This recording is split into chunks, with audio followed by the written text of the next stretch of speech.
दिलकश है इसके जलवे और दिल नशी है मंजर, ये वक्त का आईना है, पैगाम इसके अंदर, अंदाज भी जुदा है, सबसे अलग है तेवर, हर तीर इसका सीधा लगता है निशाने पर।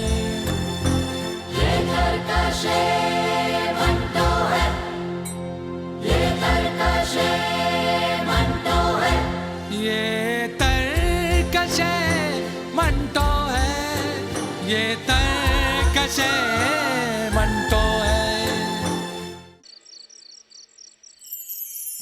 तुम मेरे पास होते हो गोया, तुम मेरे पास होते हो गोया, जब कोई दूसरा नहीं होता। वाह वाह वाह वाह, सुभान अल्लाह, वाह वाह वाह वाह। एक और अर्ज है, आजुर्दा होठ तक न हिले उसके रूबरू, माना के आप सा कोई जादू बयां नहीं। वाह वाह वाह वाह वाह वाह वाह वाह वाह वाह वाह वाह।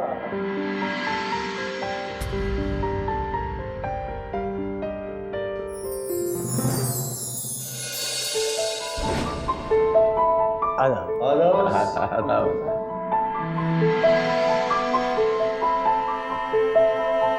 बिस्मिल्लाह बिस्मिल्लाह। तो आपका गुजर भी इस वादी से होता है? ये पूछिए शफीक तुसी साहब कि किस वादी से नहीं होता।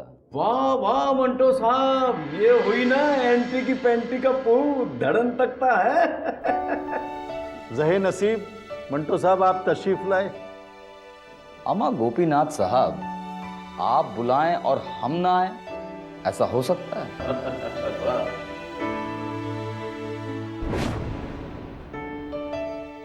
तुसी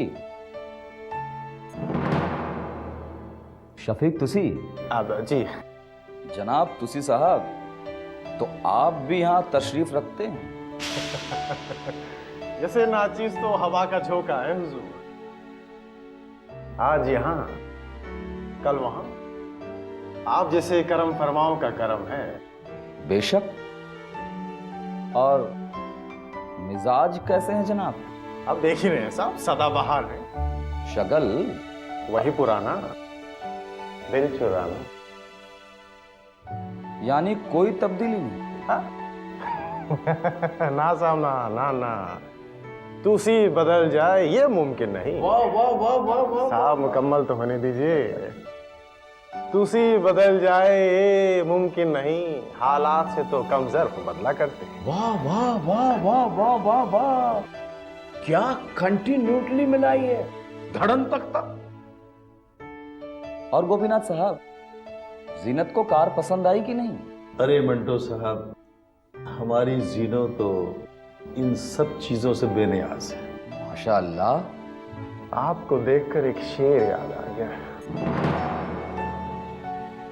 इजाजत हो तो अर्ज करो। शेर कुछ यूं है, कश्मीर की वादी में निकले हो जो बेपर्दा, बंदा खास आपकी तवज्जो का तालिब है। कश्मीर की वादी में निकले हो जो बेपर्दा, क्या आग लगाओगे बर्फीली चट्टानों में? वाह वाह वाह वाह वाह वाह वाह, क्या उम्दा शेर है तुसी साहब। इसी बात पे एक पान हो जाए? बेशक हुजूर बेशक। तो आइए चलते हैं पान खाने। हमें क्या जाना होगा? हाँ, जरा सी चहलकदमी हो जाएगी। आइए आइए आइए ना। अरे शंटो साहब, आइए आइए। हमारे लिए भी एक मुर्गा। अरे आप मुतमिन रहिए, आपके लिए भी आ जाएगा। आइए आइए आइए।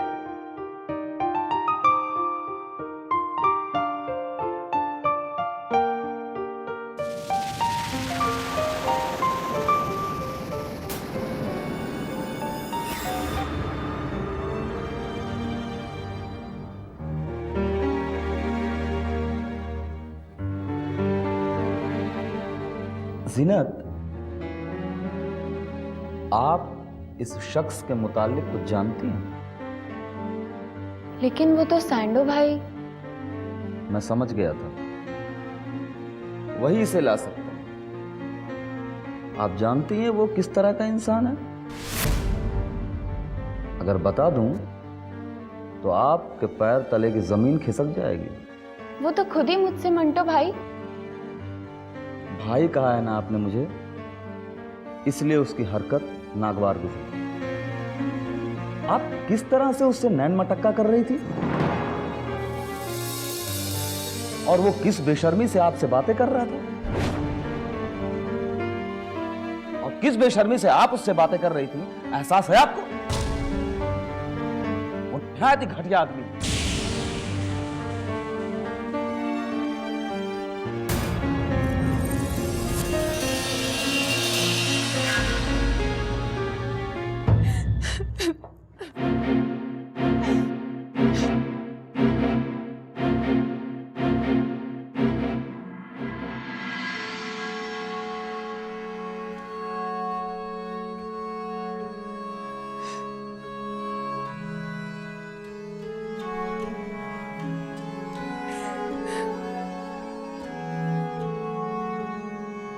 मंटो साहब, आइए आप मेरे साथ आइए।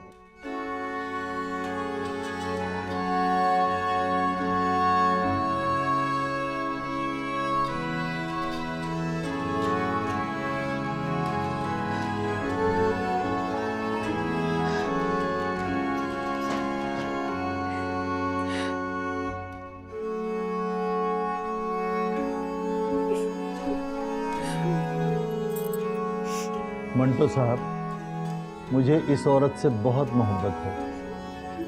2 बरस से ये मेरे साथ है।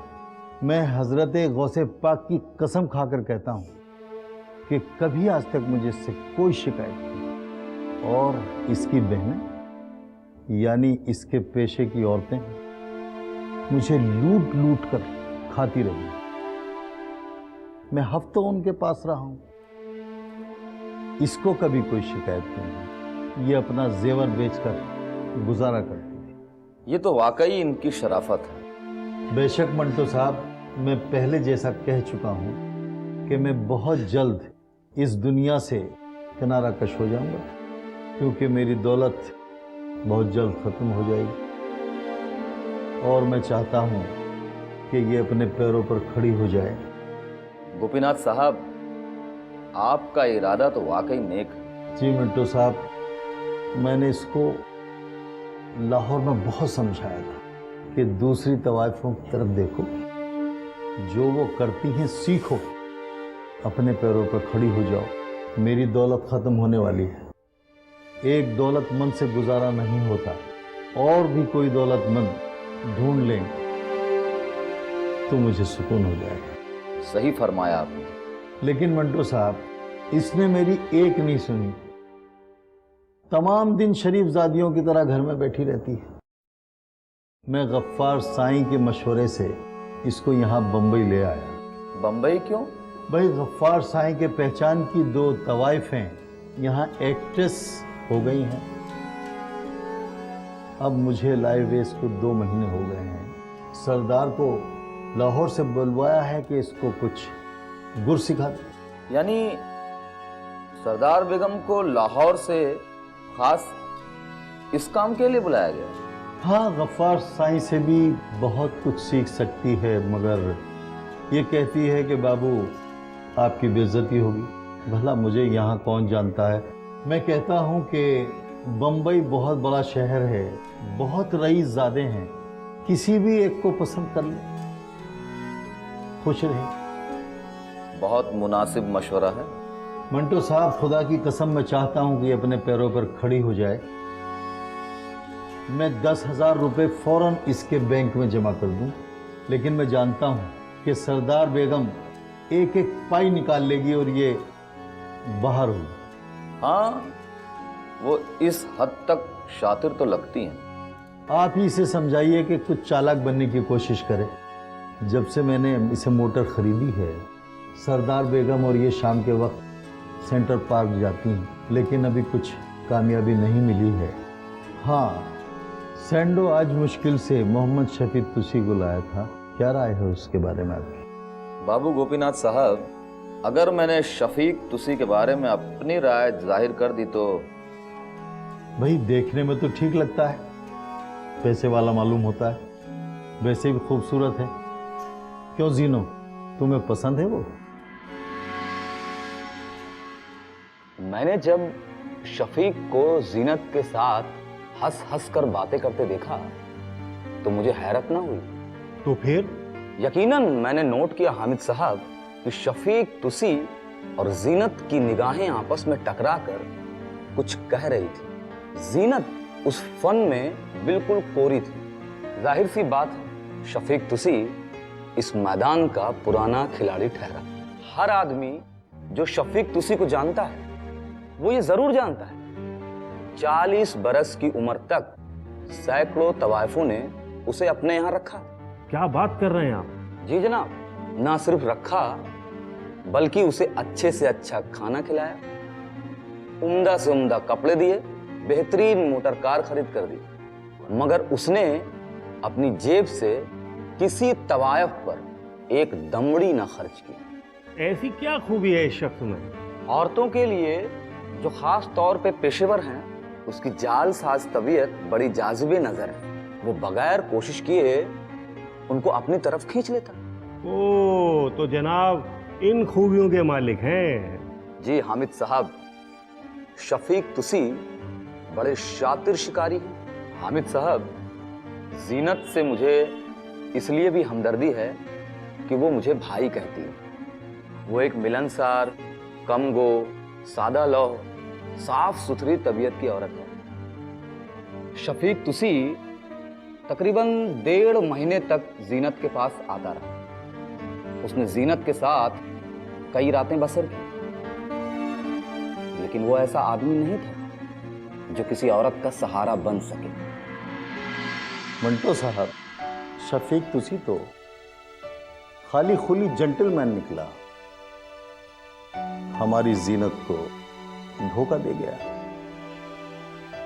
4 चादरें, 6 गिलाफ तकिए के और 200 रुपए नकद हत्या कर ले गया। अच्छा? हाँ, सुना है कोई अलमास नाम की लड़की से इश्क लड़ा। ये दुरुस्त था। अलमास सबसे छोटी लड़की थी नजीरमान पटियाले वाले की। अच्छा। इससे पहले अलमास की 3 बहनें शफीक की दाश्ता रह चुकी हैं। 200 रुपए जो शफीक ने जीनत से लिए थे, मुझे मालूम है अलमास पर खर्च हुए थे। बाद में अलमास ने अपनी बहनों से लड़ झगड़ कर जहर खा लिया था। उफ। शफीक तुसी ने जब आना जाना बंद किया तो जीनत ने मुझे कई बार टेलीफोन किया। तो फिर आपने क्या किया? मैंने शफीक को तलाश किया। किसी को पता नहीं था कि वो कहां रहता है। एक रोज इत्तेफाक से रेडियो स्टेशन के बाहर मुलाकात हो गई। वो सख्त परेशानी के आलम में था। अम्मा, शफीक मियां कहां हो? जीनत तुम्हें बुलाती हैं। देखिए, ये पैगाम मुझे और जरिए से भी मिल चुका है। फिर आजकल मुझे बिल्कुल फुर्सत नहीं। तो आप उससे नहीं मिलेंगे? मंटो, जीनत बहुत अच्छी औरत है, लेकिन अफसोस वो बहुत शरीफ औरत है।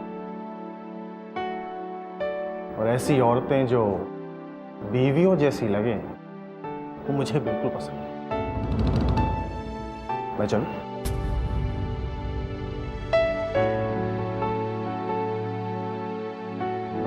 शफीक से जब मायूसी हुई तो जीनत ने सरदार बेगम के साथ अपोलो बंदर जाना शुरू कर दिया। 15 दिन में बड़ी मुश्किल से कई गैलन पेट्रोल फूंकने के बाद सरदार ने 2 आदमी फांसे। उनसे तकरीबन जीनत को 400 रुपए मिले। उधर बाबू गोपीनाथ ने समझा कि हालात उम्मीद अफजा हैं,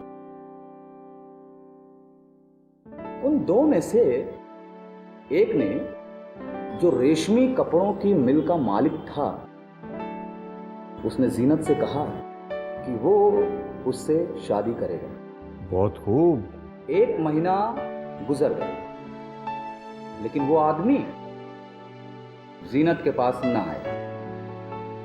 एक रोज मैं किसी सड़क से गुजर रहा था कि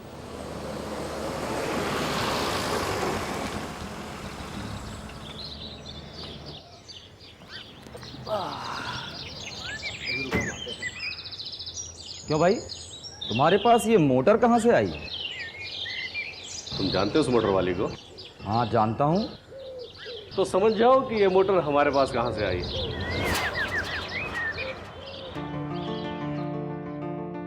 अच्छी लड़की है।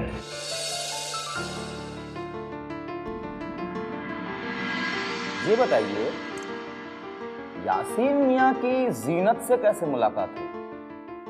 भाई मंटो साहब, एक शाम एक आदमी को लेकर सरदार बेगम और जीनत नगीना होटल गई थी।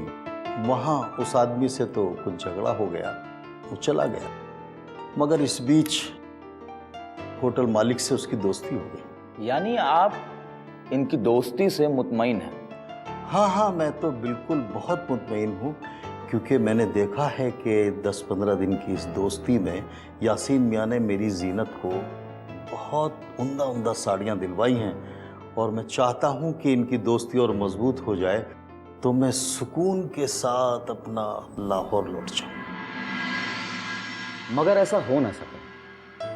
उन्हीं दिनों एक क्रिश्चियन औरत ने नगीना होटल में एक कमरा किराए पर लिया। उसकी जवान बेटी मारियल से यासीन की आंखें लड़ गईं। क्या मतलब? हाँ जनाब।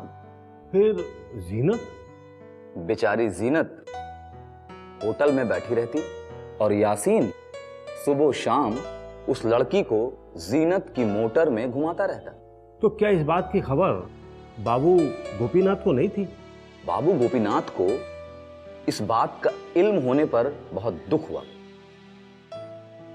उसने मुझसे कहा, क्या बताऊं मंटो साहब, अजीब लोग हैं, दिल बड़ा उचाट हो गया, और अपनी जीनत सब कुछ मालूम है, उसके बावजूद भी ये नहीं कह सकती कि मियाँ किसी क्रिश्चियन लड़की से इश्क लड़ा रहे हो तो अपनी मोटर कार का बंदोबस्त करो, मेरी कार क्यों इस्तेमाल करो? होना तो यही चाहिए। मियाँ बड़ी शरीफ और नेक बख्त औरत है, लेकिन अब उसको चालाक तो होना चाहिए, होना पड़ेगा। यासीन से कतई ताल्लुक होने पर जीनत ने कोई सदमा महसूस ना किया। फिर बहुत दिनों तक कोई खबर नहीं आई। एक दिन मैंने टेलीफोन किया, पता चला बाबू गोपीनाथ लाहौर चला गया है, गुलाम अली और गफ्फार साईं के साथ रुपयों का बंदोबस्त करने, क्योंकि 50,000 रुपए खत्म हो चुके थे। जाते वक्त उसने जीनत से कहा था कि उसे लाहौर में कुछ ज्यादा वक्त लगेगा, क्योंकि उसे चंद मकान फरोख्त करने पड़ेंगे। तब तो जो लोग बाबू गोपीनाथ के रहमो करम पर थे यतीम हो गए होंगे। यूं ही समझें, अब सरदार को मार्फिया के इंजेक्शन की जरूरत थी और सैंडो को होलसम बटर की। तो दोनों ने मुत्तहदा कोशिश की। वो हर रोज 2-3 आदमी फंसा लाता। 100-125 रुपए रोज हो जाते, जिनमें से आधे जीनत को मिलते और आधे सरदार और सैंडो दबा जाते। बहुत खूब। और जीनत से कहा गया था कि बाबू गोपीनाथ वापस नहीं आएगा, उसे अपनी फिक्र खुद करनी चाहिए। और एक दिन मैंने जीनत से कहा, ये तुम क्या कर रही हो? भाईजान, मुझे कुछ मालूम नहीं, ये लोग जो भी कहते हैं बस मान लेती हूँ। मेरा जी चाह रहा था कि देर तक पास बैठकर उसे समझाता कि वो जो कुछ कर रही है ठीक नहीं है। सैंडो और सरदार अपना उल्लू सीधा करने के लिए उसे बेच डालेंगे, मगर मैंने कुछ ना कहा। जीनत उकता देने वाली एक बेसमझ, बेउमंग, बेजान औरत थी। उस कमबख्त को अपनी जिंदगी की कद्र कीमत ही नहीं मालूम थी। जिस्म बेचती, मगर उसमें बेचने वालों का कोई अंदाज ही नहीं होता। मुझे बहुत कोफ्त भी होती थी उसे देखकर। ऐसा क्यों मंटो साहब? क्योंकि सिगरेट से, शराब से, घर से, टेलीफोन से, खाने से, हत्ता कि उस सोफे से भी जिसपे वो अक्सर लेटी रहती थी, उसे कोई दिलचस्पी ही नहीं थी। कमाल की बेनियाज औरत है ये जीनत। बाबू गोपीनाथ का क्या हुआ? बाबू गोपीनाथ 1 महीने के बाद लौटा। जब वो माहिम गया तो फ्लैट में कोई नहीं था।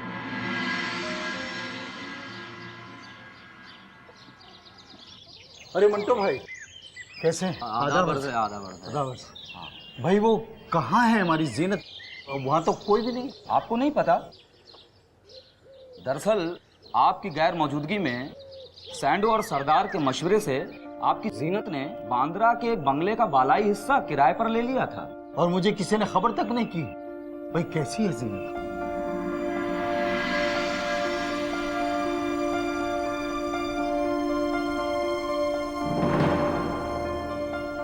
अच्छा ये बताइए, आपके मकान बिक गए?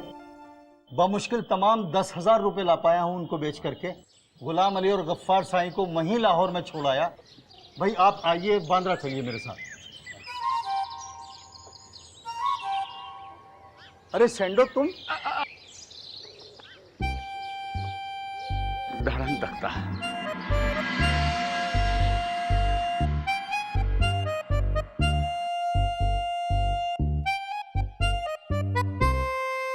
क्या बात है गोपीनाथ साहब, बड़े खुश नजर आ रहे हैं। कोई अच्छी खबर? बेपनाह खुशी की बात है।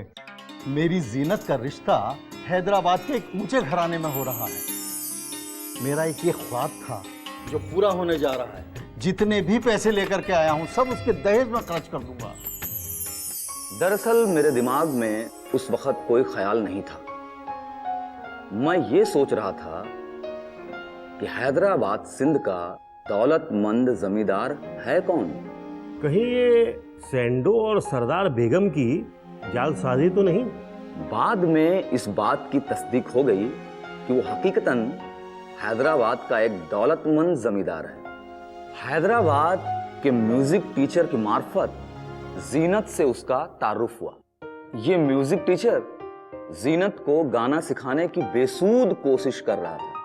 एक दिन वो अपने मुरब्बी गुलाम हुसैन को अपने साथ लेकर आया तो जीनत ने खूब खातिर की और गुलाम हुसैन की फरमाइश पर जीनत ने गालिब की ये गजल गमे दिल उसको सुनाए न बने गाकर पेश की। गुलाम हुसैन उस पर जान से फरेफ्ता हो गया। इस बात का जिक्र म्यूजिक टीचर ने जीनत से किया। फिर सरदार और सैंडो ने मिलकर मामला पक्का किया। ओह, तो ये माजरा है। जी, बाबू गोपीनाथ बहुत खुश था। एक दफा वो सैंडो के दोस्त की हैसियत से जीनत के यहाँ गया और गुलाम हुसैन से उसकी मुलाकात हुई। गुलाम हुसैन से मिलकर बाबू गोपीनाथ की खुशी दूनी हो गई।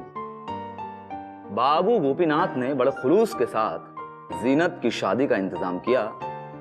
2,000 रुपए नकद दिए।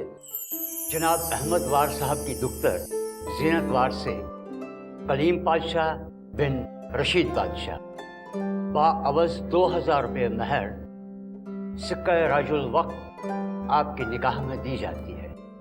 क्या आपको ये निकाह कबूल है? कबूल है। क्या आपको ये निकाह कबूल है? कबूल है। क्या आपको ये निकाह कबूल है? कबूल है।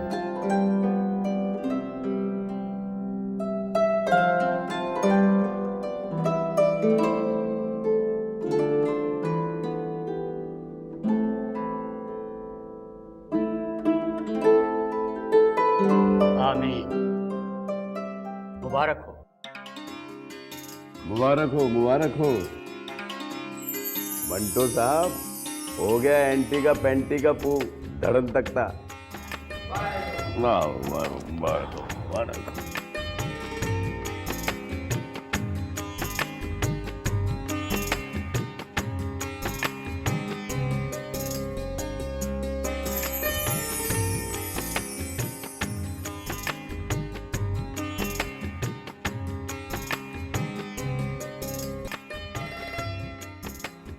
आइए मंटू साहब, देखिए जीन और दुल्हन के लिबास में कैसी लगती है।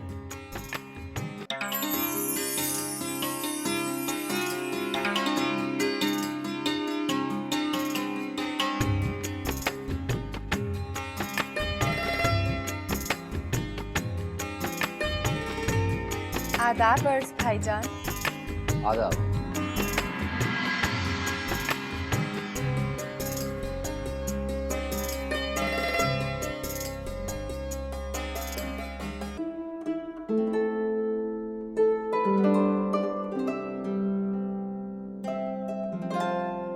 ये कैसा मस्खरापन है? आप मजाक करते हैं भाईजान?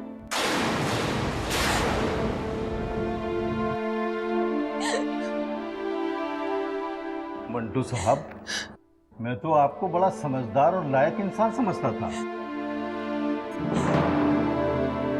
जैनू का मजाक उड़ाने से पहले आपको सोचना तो चाहिए था।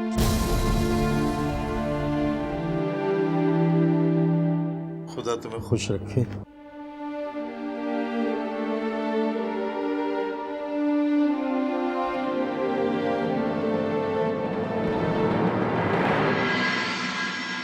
दिलकश है इसके जलवे और दिल नशी है मंजर, ये वक्त का आईना है, पैगाम इसके अंदर, अंदाज भी जुदा है, सबसे अलग है तेवर, हर तीर इसका सीधा लगता है निशाने पर। ये घर का शेर